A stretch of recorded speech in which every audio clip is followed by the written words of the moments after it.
जय हिंद। नमस्कार साथियों, कैसे हैं आप सभी लोग। उम्मीद करते हैं कि आप सभी लोग अच्छे होंगे और आप सभी लोग की तैयारी जो है साथियों बिल्कुल ही अच्छी तरीके से चल रही होगी।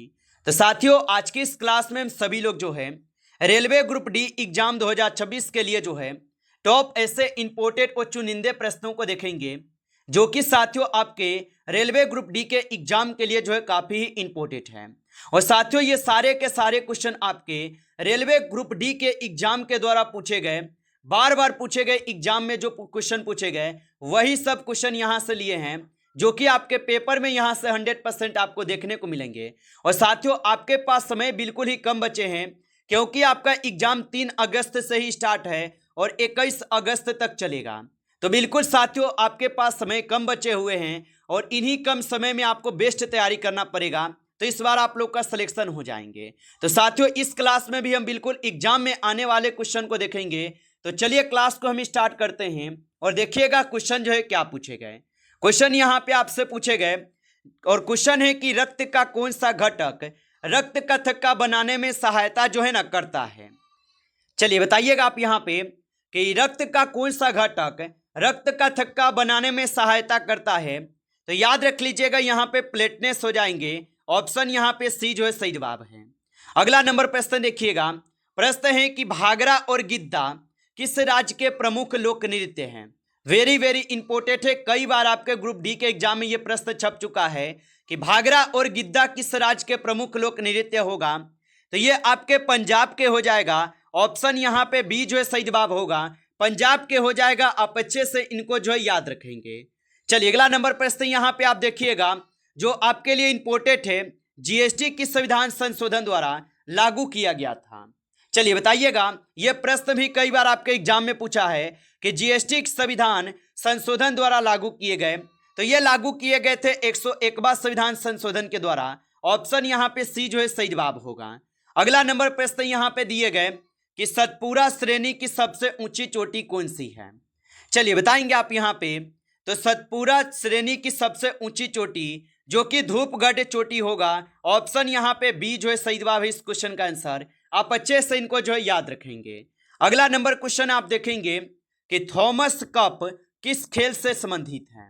चलिए बताइएगा कि थॉमस कप किस खेल से संबंधित हो जाएगा। तो थॉमस कप हो जाएंगे बैडमिंटन से संबंधित। ऑप्शन यहाँ पे बी सही जवाब होगा। अगला नंबर प्रश्न है कि गैल्वेनीकरण की प्रक्रिया में लोहे पर किस धातु की परत जो है चढ़ाई जाती है। चलिए बताइए, तो गैल्वेनीकरण की प्रक्रिया में लोहे पर किस धातु की परत चढ़ाई जाती है। तो इसमें चढ़ाए जाते हैं जस्ता की परत। ऑप्शन यहाँ पे बी जो है सही जवाब होगा, जस्ता की परत। आगे देखिए अगला नंबर प्रश्न यहाँ पे है और काफी इंपोर्टेंट है कि इंडिया बीन्स फ्रीडम पुस्तक के लेखक जो है ना कौन है। तो इंडिया बीन्स फ्रीडम पुस्तक के जो लेखक हैं, इसके लेखक कौन हो जाएगा। तो इसके लेखक हो जाएंगे आपके कौन। तो आप बताएंगे मौलाना अब्दुल कलाम आजाद। ऑप्शन यहाँ पे जो है बी सही जवाब होगा। अगला नंबर प्रश्न यहाँ पे आप देखेंगे 8 क्वेश्चन है, कपास की खेती के लिए सबसे उपयुक्त मिट्टी कौन सी है। चलिए बताइए। और साथियों, यदि आपको क्लास ये अच्छा लग रहा हो तो आप इस क्लास को एक बार लाइक कर लीजिएगा।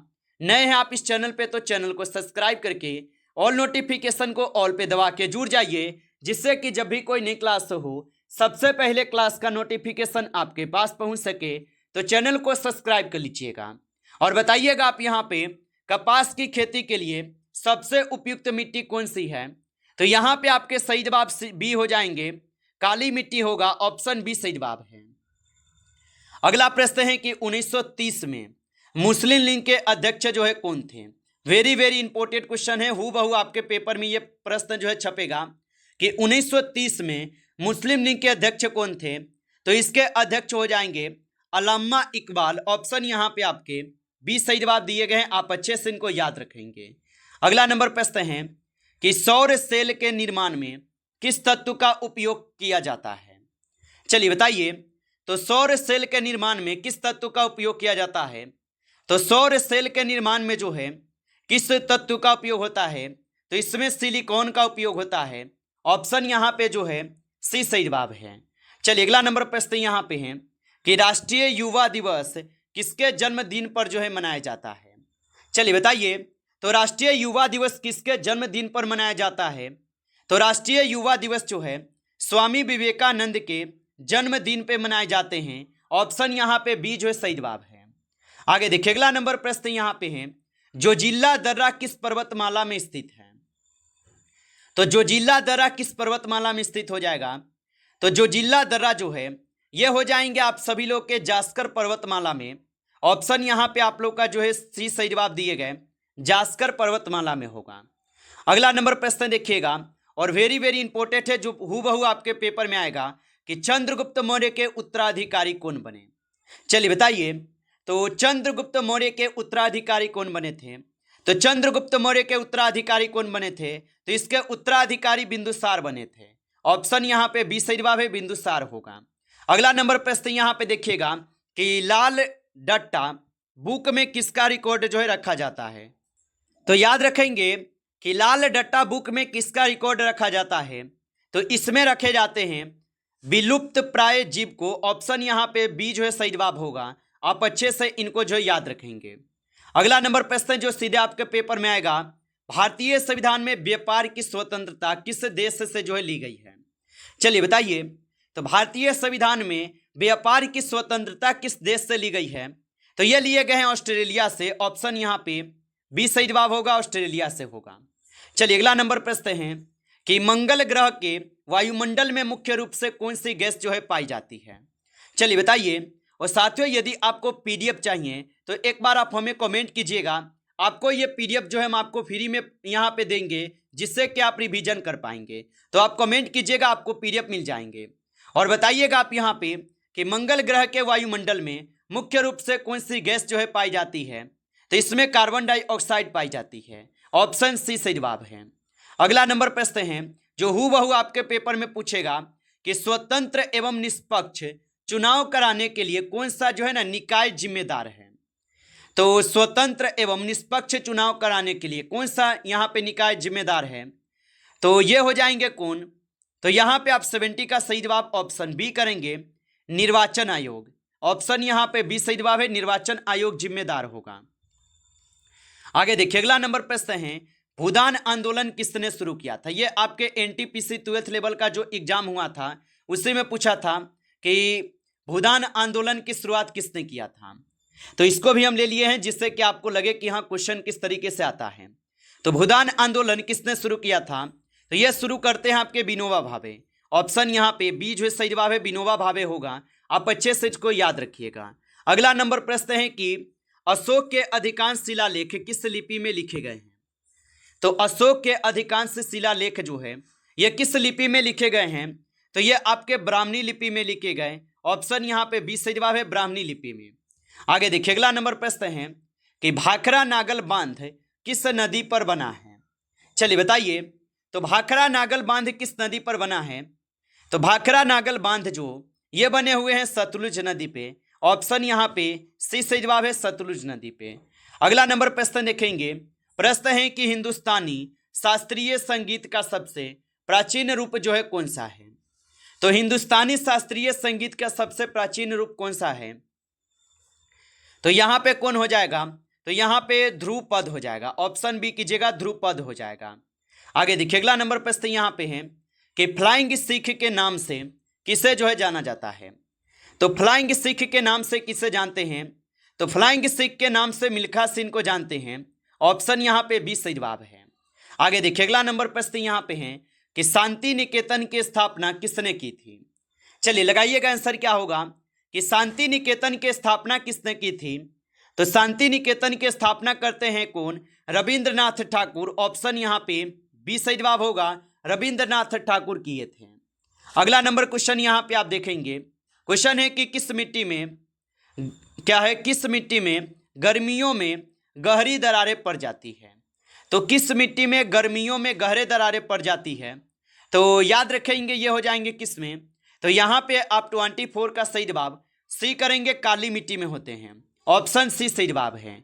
अगला नंबर प्रश्न देखेंगे, भारत के अधिकांश शास्त्रीय नृत्य के 3 मुख्य पहलू जो है कौन से हैं? तो भारत के अधिकांश शास्त्रीय नृत्यों के 3 मुख्य पहलू कौन से हैं? तो ये हो जाएंगे कौन कौन? पहला होगा भाव, उसके बाद आ जाएंगे राग, उसके बाद लास्ट में आता है ताल। ऑप्शन ए यहाँ पे सही जवाब है। आगे देखिए अगला नंबर प्रश्न यहाँ पे है कि चेराव किस राज्य का पारंपरिक नृत्य है। जो चेराव किस राज्य का पारंपरिक नृत्य होगा, तो चेराव हो जाएंगे किस राज्य का पारंपरिक नृत्य, तो ये हो जाएंगे आप सभी लोग के मिजोरम के। ऑप्शन यहाँ पे बी जो है सही जवाब होगा। चलिए आगे बढ़ते हैं और अगला नंबर प्रश्न यहाँ पे देखिएगा।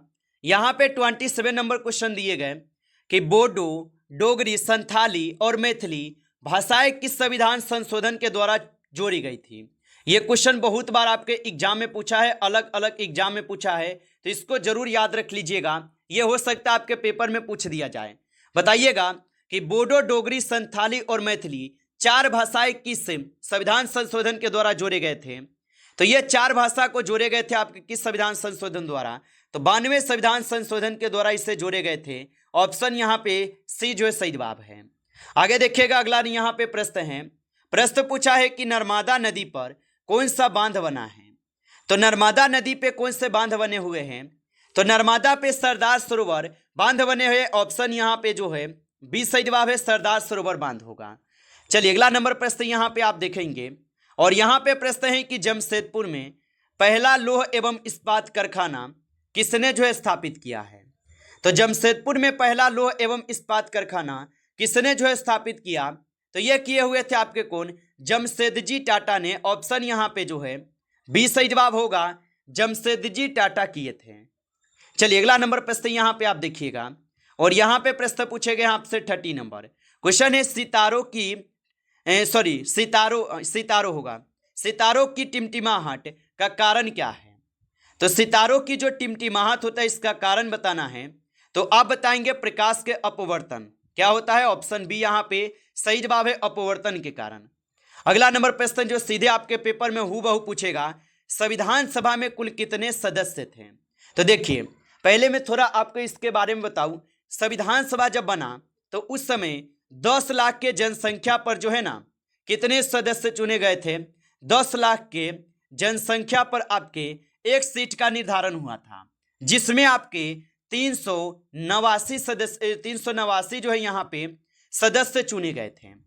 और इसमें से आपके विभाजन के बाद कितने बचे थे, तो यहाँ पे विभाजन की अगर बात देखेंगे तो विभाजन के बाद आपके जो बचे थे ये 299 रह गए थे। कितने रह गए थे, 299 रह गए थे, क्योंकि मुस्लिम लीग अलग हो गए और पाकिस्तान का गठन हो गया, तो इसमें से विभाजन के बाद 299 ही रह गए। तो यहाँ पे हमसे सीधा सा क्या सवाल है, संविधान सभा में कुल कितने सदस्य थे। कुल पूछा है ना, तो कुल हम बताएंगे 389 सदस्य थे। जबकि हमसे पूछा जाए कि संविधान सभा में विभाजन के बाद कुल कितने सदस्य बच गए, तो आप बताएंगे 299 रह गए। यह प्रश्न नहीं कई बार आपके एग्जाम में पूछा जा चुका है। चलिए आगे देखते हैं, समझ गए होंगे आप। अगला नंबर प्रश्न यहाँ पे है, उस्ताद बिस्मिल्लाह खान किस वाद्य यंत्र के लिए जो है प्रसिद्ध है। तो उस्ताद बिस्मिल्लाह खान किस वाद्य यंत्र के लिए जो है प्रसिद्ध होगा, तो ये प्रसिद्ध हो जाएंगे शहनाई के लिए। ऑप्शन यहाँ पे आपका सी सही जवाब है, शहनाई के लिए याद रखेंगे। आगे देखिए अगला नंबर प्रश्न यहाँ पे दिए गए क्वेश्चन है कि सूर्य की पराबैंगनी किरणें को कौन सी गैस रोकती है। तो सूर्य की पराबैंगनी किरणों को कौन सी गैस रोकती है, तो 33 क्वेश्चन का आप सही जवाब जो है ऑप्शन यहाँ पे आप लोग सी करेंगे, सी होगा ना, हाँ ओजोन होगा। ऑप्शन यहाँ पे सी सही जवाब है, ओजोन होगा। आगे देखिए अगला नंबर प्रश्न है कि खादर मिट्टी किस प्रकार की मिट्टी है। तो खादर मिट्टी हो जाएगा नई जलोढ़ मिट्टी। ऑप्शन यहाँ पे बी जो है सही जवाब है, नई जलोढ़ मिट्टी को खादर मिट्टी कहते हैं।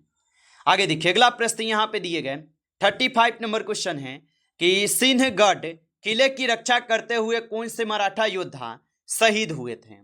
तो याद रखेंगे ये हो जाएंगे कौन, तनाजी मालुसरे। ऑप्शन यहाँ पे आप लोग का जो है क्या हो जाएगा, तो ऑप्शन यहाँ पे बी जो है सही जवाब है। इस क्वेश्चन का आंसर याद रखेंगे। नमस्कार साथियों, इस क्लास में जो है आपके टॉप 35 क्वेश्चन थे जो काफी इंपॉर्टेंट क्वेश्चन थे। साथियों यदि आपको क्लास अच्छा लगा हो तो क्लास को एक बार आप लाइक जरूर कर लीजिएगा।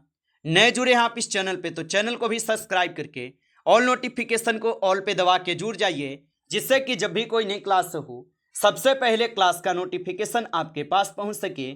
तो चैनल को आप सब्सक्राइब कर लीजिएगा। चलिए फिर मिलते हैं आपसे नेक्स्ट टॉपिक के साथ नेक्स्ट क्लास में। तब तक के लिए जय हिंद,